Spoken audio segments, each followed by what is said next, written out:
स्वागत है आपका मेरे YouTube channel universe of art पे। तो प्लीज़ जल्द से जल्द मेरे इस चैनल को शेयर, लाइक एंड सब्सक्राइब करें और बगल में बनी हुई बेल आइकन को भी प्रेस करें, जिससे कि आने वाले सारी वीडियो आपको मिल सकें। तो इस वीडियो में मैं आपको प्रीवियस ईयर के सारे क्वेश्चन सॉल्व कराने वाली हूँ, क्योंकि जो भी प्रीवियस ईयर के क्वेश्चन होते हैं, चाहे वो TGT, PGT, LT, net, GRF, UGC, जिसके भी मतलब जितने भी क्वेश्चन हैं प्रीवियस ईयर के, वो आने वाले आपके जितनी भी आगामी आने वाली परीक्षाएं हैं, उन सभी परीक्षाओं के लिए काफ़ी हेल्पफुल साबित होते हैं। क्योंकि आपको अगर एग्ज़ाम क्रैक करना है तो आपकी अच्छी पकड़ आपके प्रीवियस ईयर क्वेश्चन पे होनी चाहिए, क्योंकि सारे प्रीवियस ईयर क्वेश्चन, सारे क्या 60% क्वेश्चन जो होते हैं वो आपके रिपीटेड क्वेश्चन होते हैं। जितने भी पेपर आप बनते हैं उसमें 60% क्वेश्चन जो होते हैं वो रिपीटेड क्वेश्चन होते हैं। इसीलिए आप सभी इस प्रीवियस ईयर क्वेश्चन को देखिए, समझिए और अच्छे से अपने इस पर मजबूत पकड़ बना के रखिए, जिससे कि आप अपने एग्ज़ाम को क्रैक कर सकें और अपने गोल को पा सकें।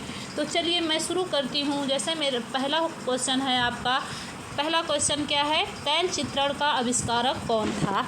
तैल चित्रण का आविष्कारक कौन था? तो इसमें फर्स्ट ऑप्शन है बेलनी चित्रकार। क्या है? बेलनी चित्रकार। नेक्स्ट है कारेची बंधु, फिर नेक्स्ट है आइक बंधु, चौथा है आपका डेनियल वुडर। तो इसमें तैल चित्रण का आविष्कारक कौन होगा? तैल चित्रण का आविष्कारक आपके होंगे आइक बंधु। कौन होंगे? आइक बंधु। आइक बंधु कौन थे? नीदरलैंड के थे। कहाँ के थे? नीदरलैंड के थे। नीदरलैंड में 14वीं सदी की जो भी कला उत्पन्न हुई उसी के अंतर्गत आपके आइक बंधु आते हैं। और नीदरलैंड का अन्य नाम जो था वो क्या था? नीदरलैंड का अन्य नाम जो था वो हॉलैंड था। क्या था? हॉलैंड था। नीदरलैंड का अन्य नाम जो था वो हॉलैंड था। और हॉलैंड के भी जितने भी कलाकार थे, यानी हॉलैंड के अंतर्गत ही एक फ्लांडर्स नगर था। फ्लांडर्स नगर में जितने भी कलाकार रहते थे उन्हीं को फ्लीमिश कलाकार कहा जाता था। और हॉलैंड के चित्रकारों को डच कलाकार भी कहा जाता था। जिसमें दो भाई आइक बंधु, दो सगे भाई थे, जिसमें बड़े भाई का नाम ह्यूबर्ट वान आइक बंधु था और छोटे भाई का नाम जॉन वान आइक बंधु था। जिसको कहा जाता है तैल चित्रण का आविष्कार किसने किया था? आइक बंधुओं ने किया था। अगर आपके ऑप्शन में आ जाता है ह्यूबर्ट वान आइक और जॉन वान आइक, तो दोनों में से क्या होगा आपका? आइक बंधु ही सही होगा, क्योंकि तैल चित्रण का आविष्कारक यानी आविष्कारकर्ता किसे माना जाता है? जॉन वान आइक को ही माना जाता है। चलिए नेक्स्ट क्वेश्चन है आपका, एज ऑफ इनोसेंस के चित्रकार कौन है? एज ऑफ इनोसेंस के चित्रकार कौन है? पहला है आपका जोशुआ रेनॉल्ड्स। यहाँ पे शब्दों में कुछ मिस्टेक हो गया है, यहाँ पे रेकॉर्ड्स की जगह रेनॉल्ड्स होना चाहिए। क्या होना चाहिए? रेनॉल्ड्स। तो यहाँ पे रेनॉल्ड्स होना चाहिए। Reynolds second. नेक्स्ट है आपका रेनवार, फिर है पिकासो, कांस्टेबल। तो एज ऑफ इनोसेंस के चित्रकार कौन है? Joshua Reynolds. फिर नेक्स्ट क्वेश्चन है आपका, प्रख्यात चित्र मोनालिसा के चित्रकार कौन है? इसमें कौन कौन से ऑप्शन में है? विंसेंट वान गॉग हैं, माइकल एंजेलो हैं, राफेल हैं, विंची हैं। कौन कौन है? विंसेंट वान गॉग, माइकल एंजेलो और राफेल विंची। जिसमें क्या होगा? मोनालिसा के चित्रकार कौन है? मोनालिसा के चित्रकार विंची हैं। ये विंची हो गया है, ये भी मिस्टेक हो गया है, इसकी जगह आपका होगा विंची, लियोनार्डो दा विंची। ये तीनों चित्रकार क्या हैं भाई? तीनों चित्रकार हाई रेनेसां के प्रसिद्ध चित्रकार माने जाते हैं। क्या माने जाते हैं? हाई रेनेसां के प्रसिद्ध चित्रकार माने जाते हैं। जिसमें प्रथम चित्रकार आपका क्या है? लियोनार्डो दा विंची है। सेकंड चित्रकार आपका माइकल एंजेलो है और तीसरा कौन सा है? राफेल सेंजियो है।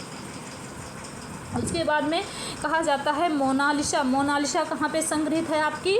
मोनालिसा लुव्र संग्रहालय पेरिस में संग्रहित है। और किस वर्ष बनाई गई थी? मोनालिसा किस वर्ष बनाई गई थी?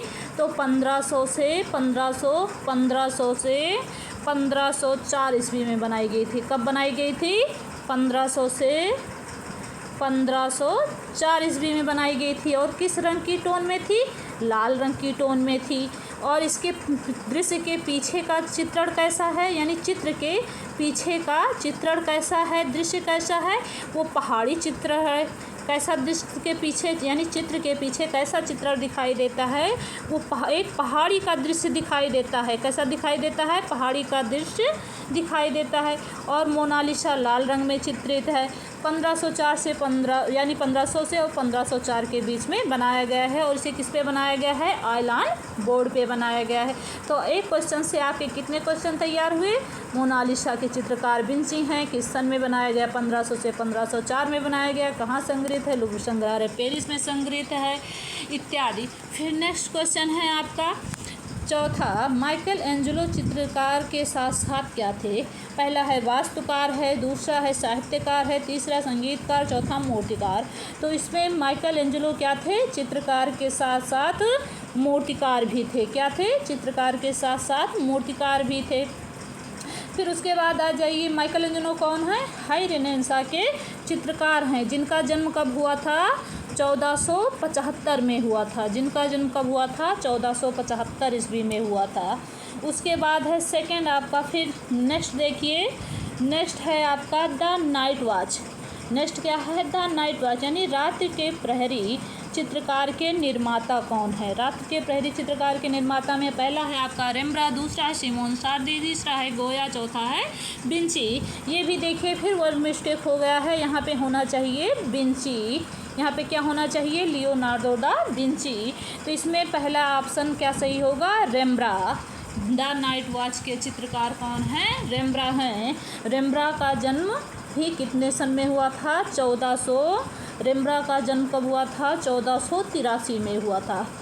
रेम्ब्रांdt का जन्म 1483 ईस्वी में हुआ था। इन्होंने भी अनेक चित्र बनाए, क्योंकि ये हाई रेनेसां के तीसरे प्रसिद्ध चित्रकार थे। और कहा जाता है रेम्ब्रांdt अपने जन्म वर्ष के यानी जन्म काल के दौरान जितने भी प्रत्येक वर्ष के इन्होंने व्यक्ति चित्र तैयार किए हैं, कुल मिलाकर इन्होंने अपने 62 आत्मचित्र बनाए हैं। रेम्ब्रांdt को व्यक्ति चित्रकार भी कहा जाता है। फिर चलिए नेक्स्ट क्वेश्चन है आपका कृपाल कुंभ। कृपाल कुंभ संबंधित है, पहला है ऑप्शन भूरी सिंह शेखावत, दूसरा है सुदर्शन पटनायक, तीसरा है कृपाल सिंह शेखावत, चौथा है सभी। तो कृपाल कुंभ किससे संबंधित होंगे? भूरी सिंह शेखावत से। किससे संबंधित होंगे? भूरी सिंह शेखावत से, क्योंकि इन्हीं के नाम पे इसका नाम पड़ा है। उसके बाद है आपका फिर नेक्स्ट क्वेश्चन है स्टैचू ऑफ यूनिटी। यहाँ पे होना चाहिए, जहाँ पे फिर वर्ड मिस्टेक हो गया है, यहाँ पे होना चाहिए स्टैचू ऑफ यूनिटी। क्या होना चाहिए? स्टैचू ऑफ यूनिटी के वास्तुकार हैं। तो स्टैचू ऑफ यूनिटी के वास्तुकार कौन है भाई? पहला है अद्वैत गणनायक हैं, दूसरा है सोनपुर। ये सोनपुर ना हो के सोनपुरा है। क्या है ये? सोनपुरा है। तो सोनपुरा, रामबी सुतार, सभी। तो इसमें क्या होगा आपका? तीसरा ऑप्शन सही है, रामबी सुतार। यानी स्टैचू ऑफ यूनिटी के वास्तुकार कौन है? रामबी सुतार हैं। फिर नेक्स्ट क्वेश्चन है आपका राजनेता बाल ठाकरे की प्रसिद्धि किस अन्य क्षेत्र में थी? यानी एक तरफ से तो राजनीतिक क्षेत्र में थे, राजनेता थे, दूसरी तरफ उनकी प्रसिद्धि किस अन्य क्षेत्र में है? पहला ऑप्शन है आपका संगीत है, दूसरा है थिएटर है, तीसरा कार्टून है, चौथा मूर्ति के उसमें है, यानी मूर्ति क्षेत्र में। तो इसमें आपका कौन सा ऑप्शन सही होगा? तीसरा ऑप्शन सही होगा। क्या किसमें प्रसिद्धि थी? कार्टून के क्षेत्र में थी। नेक्स्ट क्वेश्चन है आपका रिलीफ, इंटेग्लियो और ये प्लेनोग्राफी होना चाहिए। यहाँ भी वर्ड मिस्टेक है, यहाँ पे क्या होना चाहिए? प्लेनोग्राफी होना चाहिए। क्या होना चाहिए? प्लेनोग्राफी का संबंध है छापा कला से है, मूर्ति कला से है, स्थापत्य कला से है, या ए और सी से है, यानी ए और सी दोनों ऑप्शन से है। तो इसमें क्या सही होगा भाई? आपका सही होगा छापा कला, क्योंकि रिलीफ इंटेग्लियो इसे कहा जाता है उभारधार सतह प्रणाली, और इंटेग्लियो को क्या कहा जाता है? अंतः सतह प्रणाली, और प्लेनोग्राफी यानी समतल सतह प्रणाली। तो इसमें क्या होता है? रिलीफ में होता है कि जो सतह हमको छापनी होती है उसको वो सतह उभरी हुई रहती है और बाकी की सतह काट कर निकाल दी जाती है। जिस सतह से हमें छापा प्राप्त करना होता है वो सतह जो होती है वो उभरी हुई होती है और उसी पर हम स्याही लगाकर छापा प्राप्त कर लेते हैं। लेकिन इंटेग्लियो में क्या होता है, इंटेग्लियो में होता है कि जो सतह हमें नहीं छापनी होती है उस सतह को क्या करते हैं हम काट कर निकाल देते हैं, बाकी की सतह उभरी हुई रहती हैं। उभारदार सतह प्रणाली ऐसे होती है, उभरी हुई होती है कि यानी इस पर हम स्याही लगाकर छापा प्राप्त कर सकते हैं। और प्लेनोग्राफी में जो होता है वो समतल सतह प्रणाली होती है, इस पर सतह पर कोई भी प्रभाव नहीं पड़ता है, तो इसमें क्या होगा छापा कला होगा। फिर नेक्स्ट क्वेश्चन है आपका व्यक्ति चित्रण की अधिकार, यानी इसमें आधिकारिक की जगह क्या होगा आपका, आधिकारिक की जगह एक मिनट रुकिए, आधिकारिक की जगह आपका होगा अधिकता। क्या होगा, अधिकता, यानी व्यक्ति चित्रण की अधिकता कहाँ देखने को मिलती है, किसके काल में देखने को मिलती है। तो पहला ऑप्शन है आपका बाबर, अकबर, हुमायूं, जहांगीर।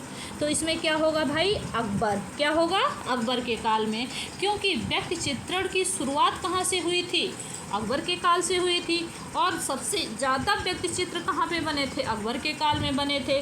तो इसमें क्या होगा, सबसे ज़्यादा व्यक्ति चित्र किसके काल में बने थे, अकबर के काल में बनेंगे। अगर पूछा जाता है व्यक्ति चित्रण की अधिकता कहाँ है तो क्या होगा अकबर होगा।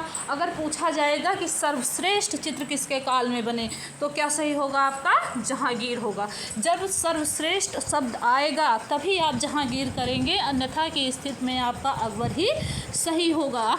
चलिए मेरा ये सेशन कंप्लीट हुआ। Thank you all of you. Please मेरे इस चैनल को शेयर, लाइक एंड सब्सक्राइब करें।